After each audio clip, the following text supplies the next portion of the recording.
Good morning, everybody. And so another statistic is that even though wealthy people give a lot of money, less wealthy people give proportionately more money. You know, of your income, the pool of income that you have to give is people who have actually less income that give a higher percentage of their income away. So it looks like wealthy people are very generous and give away lots of money, and they do, but it's a much smaller percentage of their total income. And so again, when you're thinking about fund development, there's a part of you that thinks, oh, let's go after the wealthy people, but also the less wealthy people tend to be very generous relative to their total income. And so it's helpful to realize that it isn't just the wealthy people who give, but even lower income people in large numbers can make a big contribution. So the crowdsourcing movement is an example of that, where if you get a large scale number of people to give, that can really increase your bottom line. So today's focus is on accountability, and I always think accountability is an interesting term, interesting concept that sometimes is misunderstood, sometimes is abused or exploited. And so my question with regards to accountability, broadly speaking, like big picture, is what does it mean to be accountable?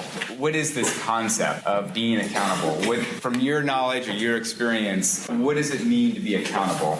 Yeah. Being held responsible for the position that you want to take, or any job that you're required to handle. Okay, so being responsible, being held responsible for your position, for your actions, for your job. What other aspects of accountability come to mind? Yeah. Liability. Okay.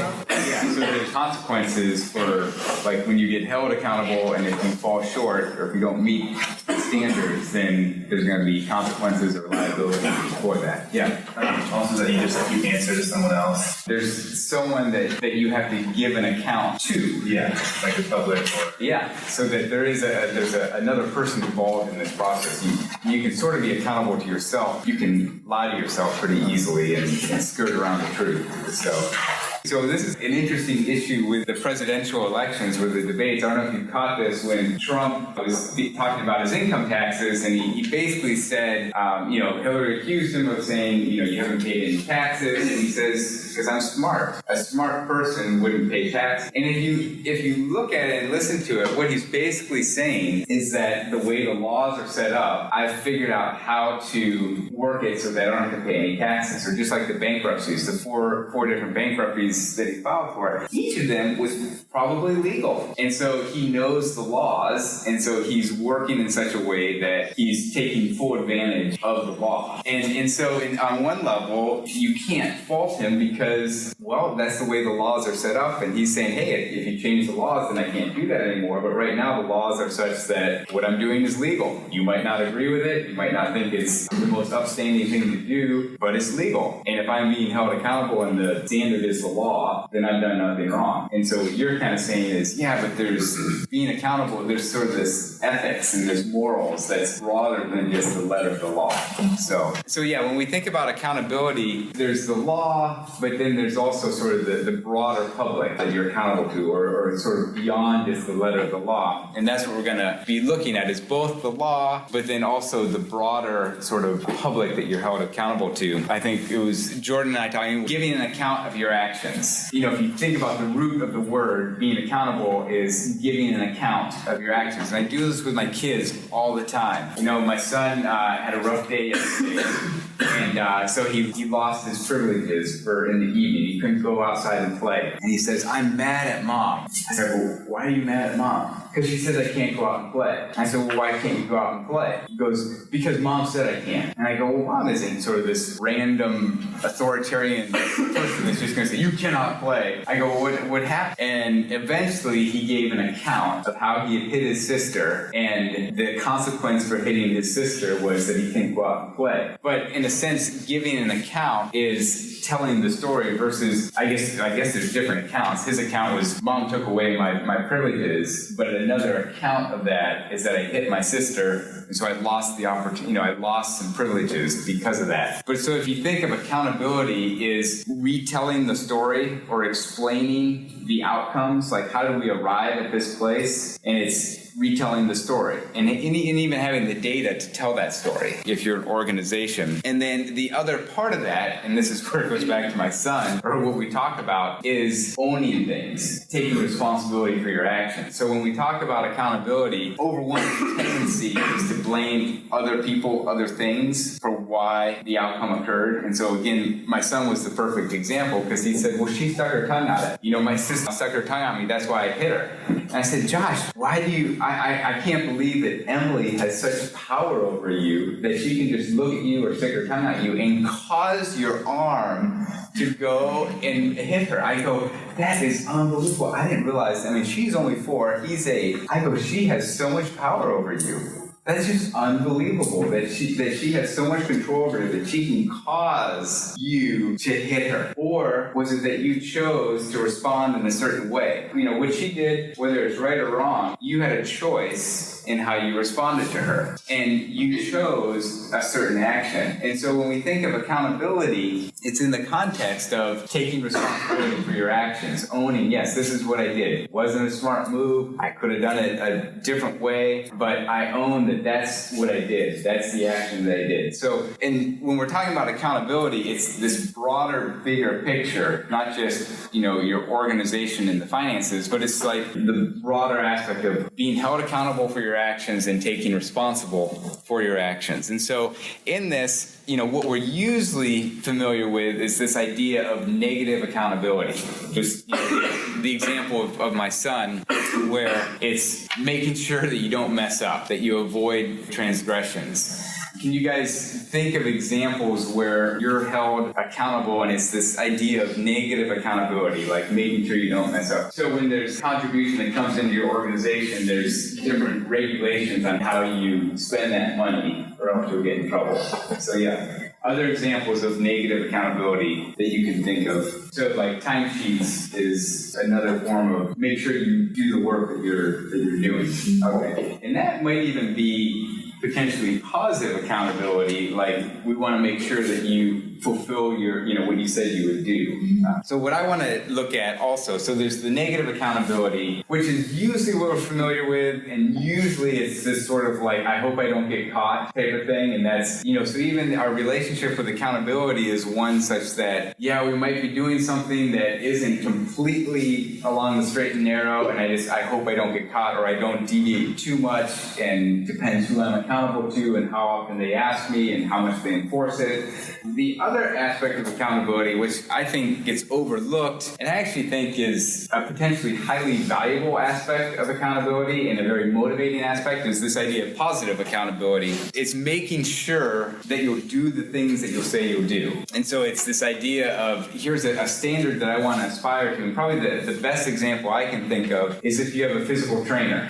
So if you're an athlete and you're competing, okay, what are your goals in these different athletic arenas or in your physical performance? And I'm going to come alongside you and help you accomplish those goals. And so like another example would be, I don't know if it's still on TV or not, but The Biggest Loser. If you ever watch The Biggest Loser, where you have people who are overweight who want to lose weight, they have a personal coach who they're accountable to. Like, what did you eat yesterday? And how much did you work out? And what are your sleep habits like? So in a way, that coach provides positive accountability, because the person says, this is what I want, this is my goal. And so then you have a coach coming in and helping you accomplish that goal. Can you guys think of examples in your own life where you've been the beneficiary of positive accountability?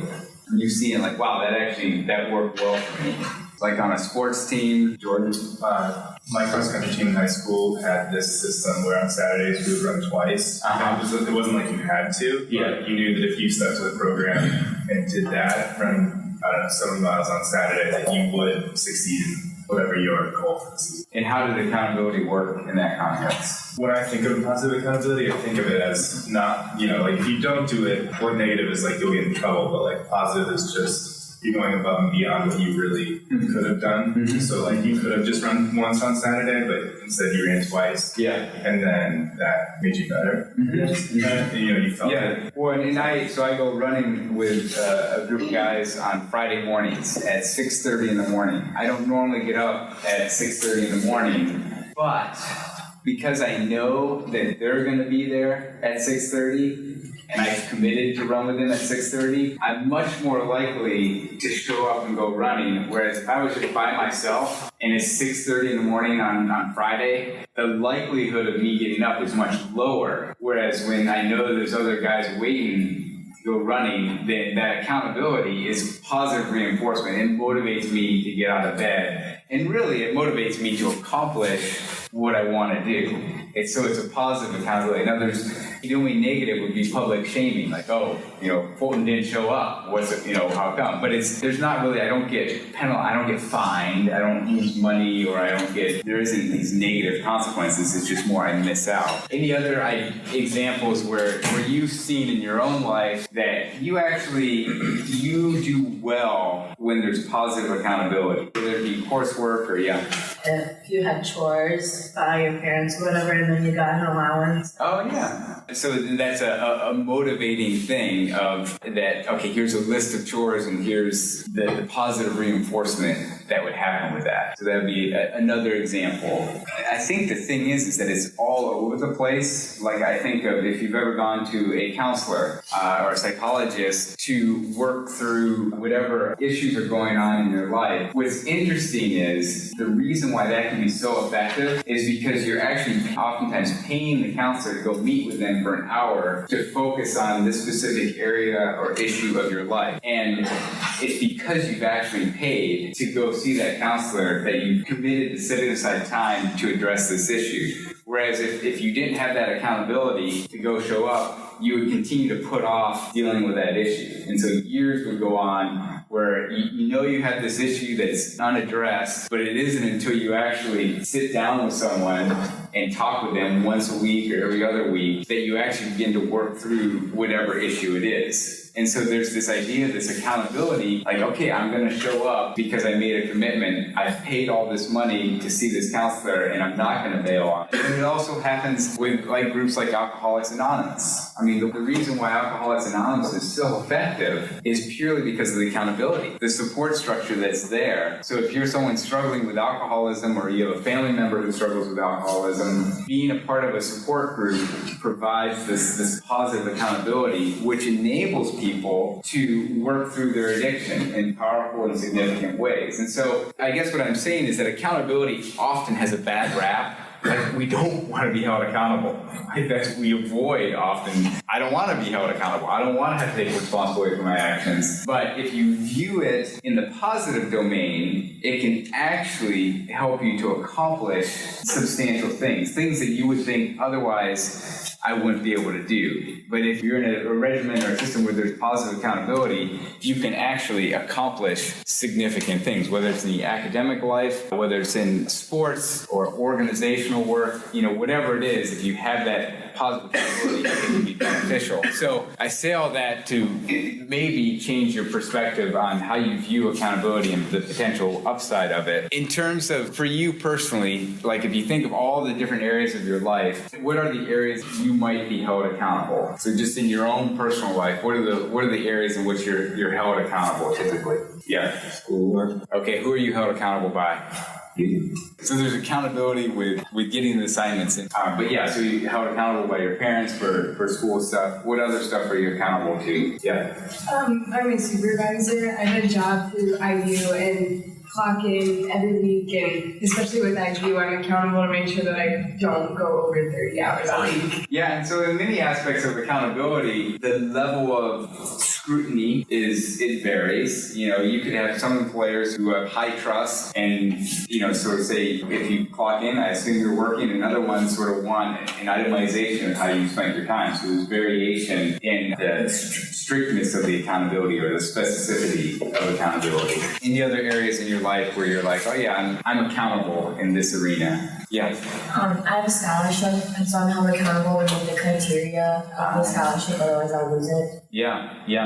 Gosh, I had a student here who, I forget what scholar he was, but you needed to maintain 3.3 or something, and he got a 3.29 and lost the scholarship. And he was an out-of-state person, and so it was like $80,000 loss that he experienced. So yeah, so there's real life consequences to not fulfilling the commitments of whatever it is that you're doing. So in what ways, when we think of either your own personal life or organizations, in what ways can it be beneficial to be held accountable? Like, what are the benefits that you see, either personally or as an organization, for being held accountable? Yeah.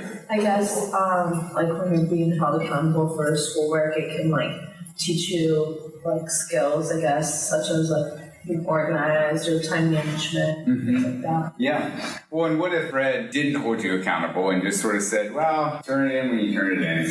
What would be the experience in this class? So what other, for an organization, what other benefits could there be for when nonprofits are held accountable? What are some of how could that be beneficial? So it's a way to almost sort of mark, like, have we accomplished stuff and what have we accomplished yet? They would have like a better reputation because people would know that they like stay on top of what they need to do.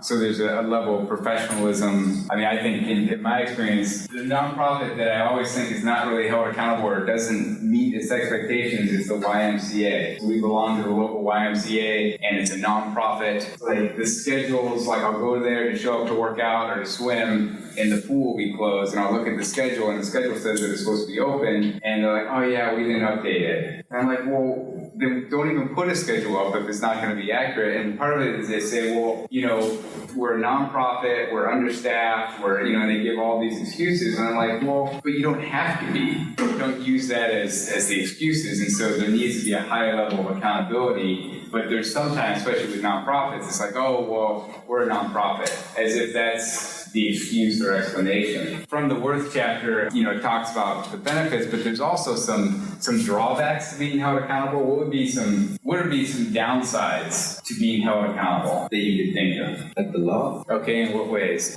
If you do something illegal, then you're held accountable for doing the time in jail. Okay, so you're saying the consequences, but what about just the few? Yeah. They might try to do less, that way they don't have to be held accountable for things that they might not be able to get done. Okay, so they would sort of set the bar really low so that, because they know they're going to be held accountable, so you'll just make the level really low so it's easy to do and not really aim any higher. Yeah. Any other drawbacks or downsides that you can just think of situations where you're held accountable and it's annoying, it's time consuming, it's a waste of time. Any examples here? I feel like, there are certain psychological situations where if you're held accountable to a pool, for example, I was lifeguard, if we're held accountable to the people who come through and are did you meet the safety and health standards? Mm-hmm. Sometimes they come in and we'll get in trouble for things that we usually do. And so you sort of learn the system of being okay, well, we really only need to be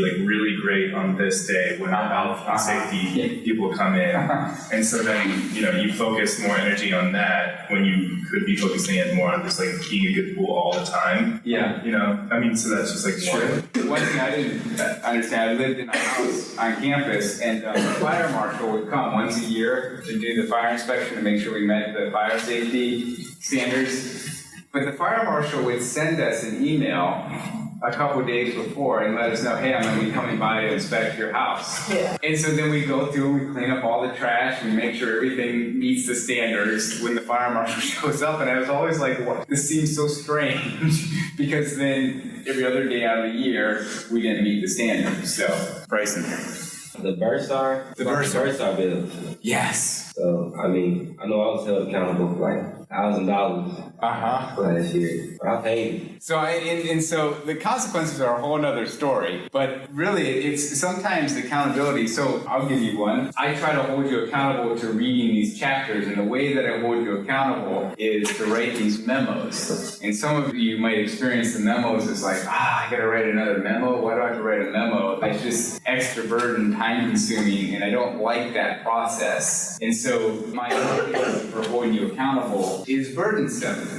And it's well, Professor Fulton, just trust then I'll read the chapter. Why do you need me to write a memo? But I need some sort of mechanism in place to hold you accountable to read the memo. And so it goes much larger to organizations. There's a lot of times paperwork or regulations where you have to fill things out. And it's like, it's a burden. It takes time. And we're going to talk more about this as sort of the regulations of the nonprofit sector and how that actually costs nonprofits time and resources that could otherwise be spent doing, fulfilling the mission of the organization. And so there's benefits to accountability in a sense, making sure the organization is doing what they say they're doing, but there's also costs. There's drawbacks to that. So then the question would be, should certain organizations or people be held to higher levels of accountability? Like, would you guys, just in your own sense, are there certain groups or organizations where you're like, oh yeah, it's important that they be held to a higher level of accountability? Or should every organization and person sort of have the same expectations?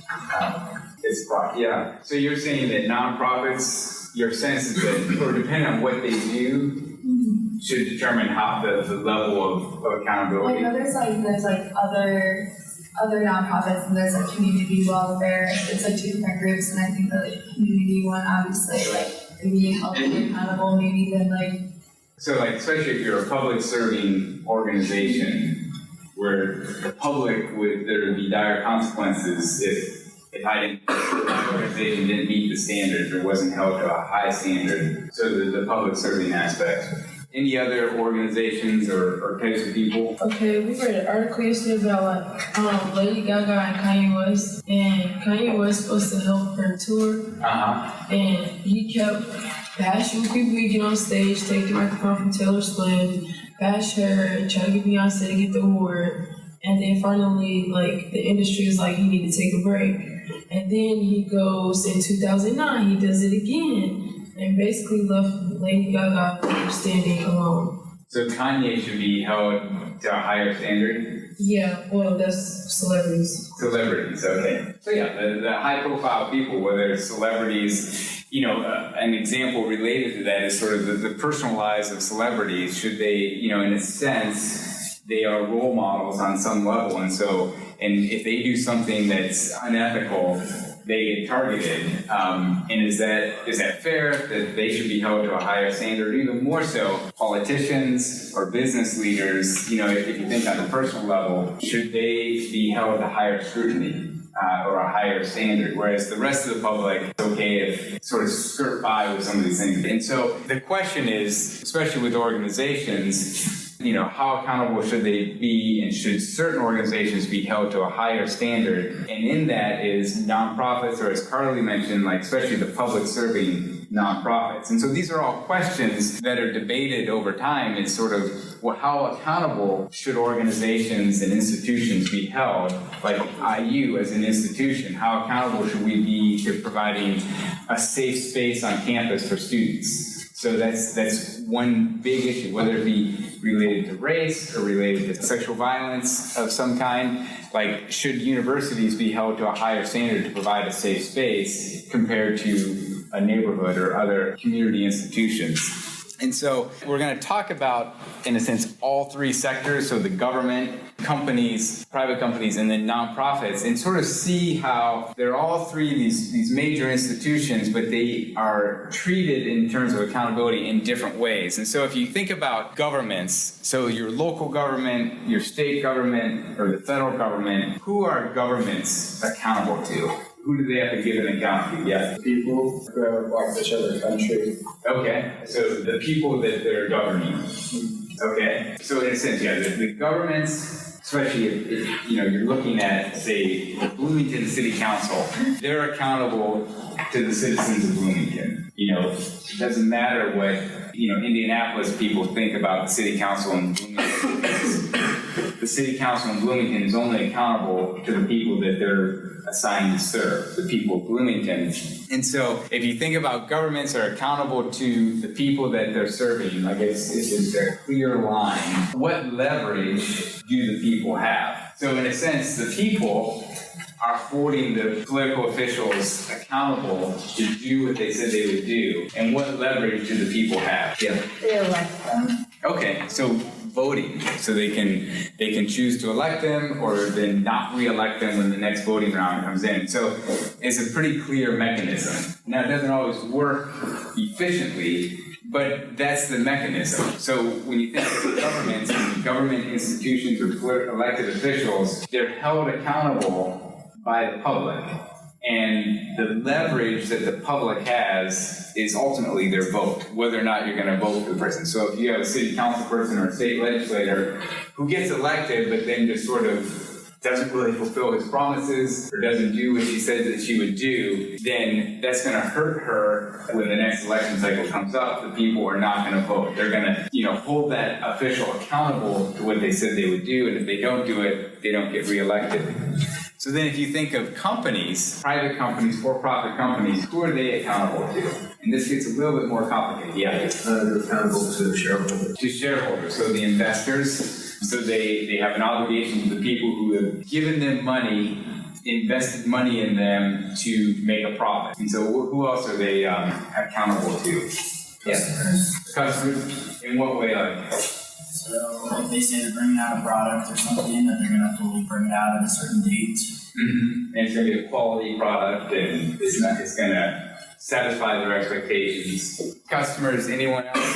IRS. Okay, so the government, they're accountable to the government, and specifically the IRS, where they make a profit, they owe money, they have to give an account for how much money they made. So employees. Oh, employees. So we have the investors, the customers, the government, and employees. And in what way are they accountable to the employees? Just to make sure that maybe they're supposed to get benefits, or they're accountable and just being successful enough to be able to pay the employees, or maybe give raises where raises are due. Yeah. So they made some commitment to the employees, and they're accountable to fulfill those commitments. So even if they're building, this is a private government connection, but the Highway 37 going up Indianapolis, the people doing the road work haven't been paid. And so then they said, okay, well, we're going to stop working construction. So we're going to put this construction project on pause because we haven't been paid.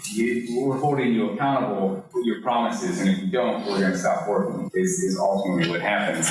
So this is with governments and companies and the leverage. We sort of talked about this. Each person that holds the organization accountable has different forms of leverage. So with the investor withdraws his investment. Or with customers, if you consistently come out with say you run a restaurant and you just don't provide good food, the way that a customer votes or leverages their accountability is by not showing up again. They just stop coming, and it hurts the business. An interesting one is with the government. The government can impose fines and penalties and stricter regulations, and then employees can quit. So in a sense, you have multiple actors and stakeholders who are holding private companies accountable, and they have different forms of leverage they can use. In some ways, huge companies, I have Sprint cell phone, and I'm a dissatisfied customer because poor coverage, but I don't have much leverage. I threatened to say, I'm going to leave you guys. They're like, fine.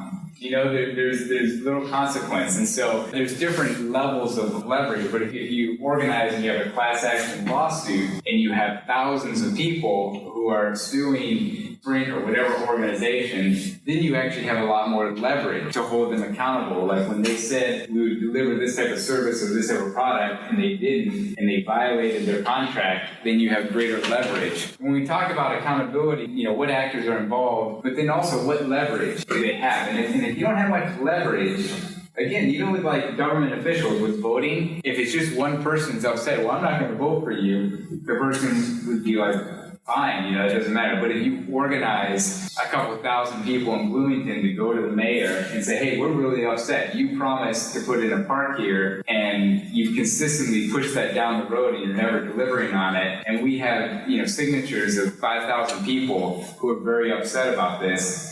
The mayor is going to take greater attention to your complaint versus if you just go in as one person and say, how come we don't have our park? So leverage is an important aspect of accountability, and if you don't have that leverage, if you don't have sort of the ability to enforce it, then power to hold an organization accountable is reduced. And so this segues into sort of nonprofits. So nonprofits have this unique standing in society. They're this third sector which sort of function independent of the government. They're sort of an alternative to the government. And they also are very much about self-regulation. Like the whole design of them is that they be independent and that they would then self-regulate. And so the question is, and this is an ongoing debate in public policy, is how involved should the government be in holding nonprofit organizations accountable? Oh, you guys took the middle of the road. So for the people who said that they should be, that the government should be heavily involved, what are some of the reasons? Yeah. Because nonprofits are the source of funding. Okay, so if you're, and that's a great point, if you're a grantee of the government, then there are extra regulations or sort of standards that you have to meet, especially like different equal opportunity laws are held more tightly if you're a grantee of the government, or if you're a government contractor, you have to sort of, the hiring that you do or even sending out soliciting, you're held to a higher standard. If you're given government money, then you should be held to a high standard by the government. Other people who would say, yeah, I think it should skew towards that the government should be more heavily involved. Yeah. Well, I actually voted for moderate, but maybe a reason for heavily would be that the people that the government is accountable to for those are the people that are also being served by the nonprofit organization. Okay. So technically, like, they're the same. Okay. And the government sort of has the authority to enforce it, whereas the public, it's harder for them to force an organization to comply with certain standards or regulations. So that the government acts as sort of an authoritative body. For the people who said less involved, or, you know, like the government should sort of just stay out, what are some of the reasons for that? Like minimally involved, yeah. I think that even if the government weren't involved, other watchdogs would arise because the public would decide that they want a certain nonprofit to be accountable, and so they would create an organization to keep them accountable. So if for whatever reason the government pulled out and didn't regulate, someone would fill that vacuum and provide some sort of regulation. Because it costs the government a lot of money to regulate organizations. So it isn't sort of this benevolent thing that they do. It's like, oh yeah, you have all the extra time in the world, so we're going to regulate you. It actually, when the government decides to regulate an industry, like the Environmental Protection Agency, like that costs a lot of money to regulate the environment. I also feel like there could be more efficient, like organizations who are more specialized who could regulate more effectively. Okay. If it weren't, you know, some government like committee. Okay. So you would sort of be an advocate for, in a sense, smaller government in that respect, and outsource it to other organizations. So this is where the aspects of the third sector are very interesting, especially the history of the third sector, and specifically in the U.S., how the third sector or the nonprofit sector was set up. So on one level, and what Carly was referring to is that nonprofits are working with the public's money. So they're serving the public, so the public needs to be protected. Sort of like what Thomas said, if you're providing this service, then you kind of make sure that it's ethical and that it's not harmful to the people and that it's actually serving them in a positive way, because the nonprofit sector has sort of set itself up to provide a public service. For some nonprofit organizations, that's their focus, is to provide a public benefit. And so then there should be, in a sense, public accountability. But on the flip side, nonprofits are set up to function independent of the government. And so this idea of freedom of association, the whole design of it was that you could have your own entity or organization that could function without government oversight. And so the best example would be religious organizations. And so this was emphatic. It's in the Constitution, the freedom of religion, in that the government wouldn't sort of step in and regulate how a church functions or what a church believes or what its members do. And in fact, churches don't pay taxes for that reason. Because if you pay taxes, then there's this relationship between your organization and the government. There's expectations that they'll provide. You're paying taxes for certain services, and in churches, religious bodies would say, oh, we want to actually function independent of the government. And so, but it's not just churches, it's any type of member-serving organization. So an organization with a certain ideology wants to have freedom of association without government regulation or intervention. And so the tension within the nonprofit sector and government regulation is a lot of people in the third sector, the nonprofit sector, would say the whole point of the nonprofit sector is to have freedom from regulation, from government oversight. So the government should not be involved at all. And probably the best counterexample would be China, in that government oversight is ubiquitous. It's everywhere. There is no independent sector, at least in the formal sense, in China, because the government regulates everything. If there's anything in China that's going on as the third sector, it's underground. So there's the underground church in China, which operates independent of the government. But for the most part, the government's involved in everything. And every group is regulated and monitored by the government. The US is a different system where there's this real resistance to over-regulation. And so that's sort of the backdrop of the government and the relationship between the government and nonprofits. And it's always sort of been going back and forth in terms of the level of regulation, because it costs the government, but it also costs the nonprofit. The more regulations that are imposed on a nonprofit, the more time and resources it costs to fulfill those. So then the government is saying, we need to protect the public, and so we need to have these regulations. So let's see. Okay, so I covered most of this. The idea of maintaining independence is one reason to keep government out. So it's the hands-off approach. Like these organizations should be running on their own without government intervention. And so what you notice, and this is all throughout work, and it's, not just in this chapter, but almost every chapter, there's no real clear laws, like you can't do this. And it always sort of bothered me when I was first exposed to the nonprofit sector, nonprofit law and regulation, because it was always sort of couched in principles, suggestions, and best practices. I don't know if you noticed that as you read, but it wasn't as black and white. It was more recommendations. And the reason behind that is because there is a hands-off approach. The regulations are more, hey, if you want to run a good organization that's going to be successful, here's what we recommend you doing. But if you don't do it, you're not breaking the law. There's no one who's saying how much of your money can be spent on overhead or on other aspects. But the two principles or practices are these things. At the end of the day, so if you think of churches where the pastor is paid a large amount of money and the housing stipend that the pastor receives seems incommensurate with the rest of the people in the congregation are making and living, but they're allowed to do that. They're self-regulated. There isn't the government coming in saying you can't do that. They can give recommendations or best practices, but there's no laws that sort of govern what nonprofits can and cannot do, or at least the number of laws that are out there are much fewer than they are for private companies. And the idea is that these organizations would be self-regulating. So self-regulating, we're going to talk about this a little bit more, but basically it's not the government regulating what these organizations do. And part of it is because they are designed to be independent of the government, to function as their own entity, in sort of sense be immune to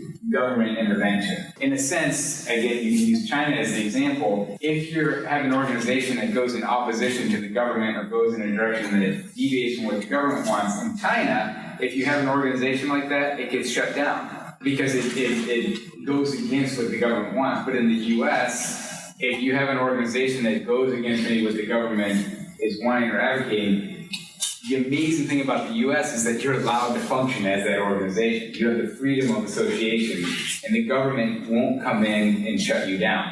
And so that's a very unique aspect, partly to the US, but also to the democratic nations in the world, that there is this idea of freedom of association without government intervention. And regulation is often the ways that government enforces, sort of controls organizations. And in the US, the culture, the way, the history is that the government wouldn't have as much imposing or regulations on nonprofits. It's a larger political discussion where you would think, well, how does this relate to running a nonprofit? But you got to know the sort of the context in which nonprofits exist in the U.S. So then, who are nonprofits accountable to? If we sort of are saying, well, really, the government might sort of have some ideas or best practices, but ultimately, nonprofits have minimal accountability to the government. Who are nonprofits accountable to? Who are the different stakeholders? Yeah. Oh, I guess like whoever they're serving. Okay, so their clients that they would have. Okay, so the clients, who else would they be accountable to? Yeah. I feel like anybody who wants them to be accountable to. Like, you know how we read about how one certain nonprofit they were doing something financially corrupt. Uh-huh. So like if you're a angry enough citizen, you could take actions that like do anything against them. You know, Okay. so you could have power as just anybody Who has a vested interest in that organization. Okay. I know it's not like a nice answer, but But so if I'm running a nonprofit and I'm doing, let's say I'm, I don't know, I have some extreme view and there's groups that are just outraged with my extreme views and they make a big fuss about it, I'm still not accountable to that. All the bad press that they try and give me actually might help my organization because it pulls people who have a similar view as me. So in a sense, just because someone doesn't like me doesn't mean I'm accountable to them. But I see what you're saying is that, or if people within the organization or within the constituency base was upset, they could launch a campaign to sort of expose the unethical behavior or expose the exploitation that's going on in some way. And then if I want to sustain myself as an organization, I need to address the grievances of my constituencies. But if I have another group that just doesn't like what I'm about, then they don't have much recourse. They're not giving money to begin with. They're not sending people to our events. They just are upset with us. yeah. So you need to have the leverage is sort of the part of the mechanism there. So we have clients, we have constituents, what other people are nonprofits accountable to? Yeah. I think the community as a whole that they serve, that could be nationally, internationally, or in the local community, is bringing together an issue or a problem that they have and being able to address it in a way. Do you have an example? Like, The one we talked about, Red Cross, and how the smaller chapters as well as the national organization, and also they go and do relief outside of the United States at times when people need it. So being able to be accountable to the area, and maybe the area isn't as strong as it needs to be. So being able to find out where different chapters are being successful and helping them out so that all the communities are at least helped through there. And even though that is pretty structured from the government, and things that they do there, but they still independently do run their organization. yeah. Well, and so related to the Red Cross is these watchdog groups. So you have the constituencies, but then you also have these independent groups that will basically say, okay, Red Cross, you said that you were going to spend money in this way, and then they go in and look to see if you actually spent the money in the way that you said you would, and if you didn't, then they expose you as sort of not fulfilling your commitments or promises. And that's like how the Red Cross got a bad reputation, was because of these watchdog groups. That are these independent, so it's not the government coming in and saying the Red Cross isn't doing it, but it's a third party that has a vested interest in making sure charitable organizations do what they say they're going to do. And then again, the same thing is like, what leverage do the different organizations have? And that's why these watchdog groups have more leverage, because they have public relations. Yeah. Do you feel like for for-profit companies and maybe some government officials or government groups that they kind of set a lower standard for accountability by minimizing leverage because they can pay for legal fees and lawyers and whatnot?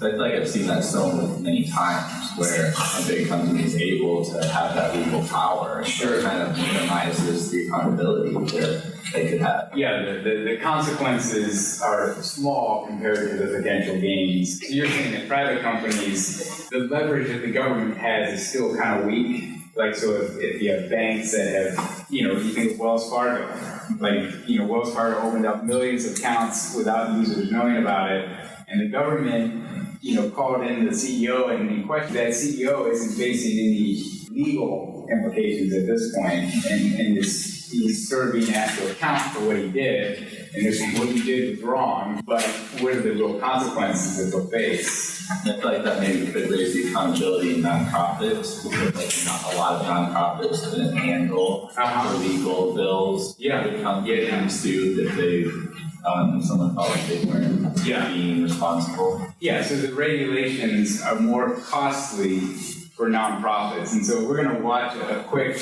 video just so you guys will understand this, because it comes up throughout nonprofit stuff. It's the Sarbanes-Oxley Act. And basically Sarbanes-Oxley was the SOX, called SOX for short, but it's basically after 2002 with Enron and Tyco and WorldCom, all these major corporations were basically cooking the books, their financial books, and it created this meltdown in the financial sector. And so the government stepped in and sort of imposed all these regulations. And how it relates to the nonprofits is that they're not required to follow it, but they were highly recommended to follow Sarbanes-Oxley. And I'm going to show the quick video on it so that you can, when people talk about Sarbanes-Oxley, you can be like, oh, okay, that's how this all fits into the nonprofit sector. The Sarbanes-Oxley Act of 2002 is a legislative response to a number of corporate scandals that sent shockwaves through the world financial markets.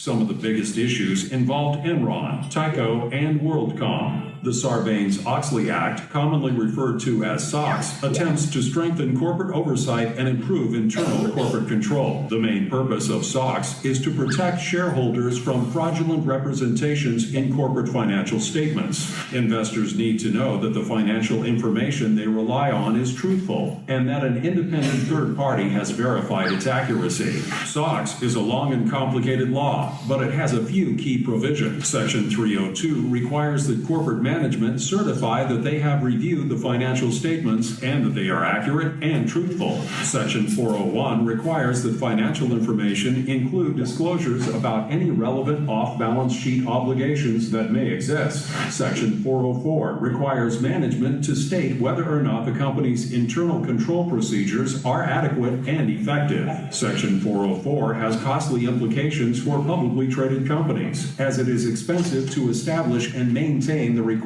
internal controls. Section 409 requires management to update the public of significant financial matters when they happen, rather than wait until the quarterly or annual report. Section 802 imposes penalties for violations of the SOX rules, which can include fines or even jail time.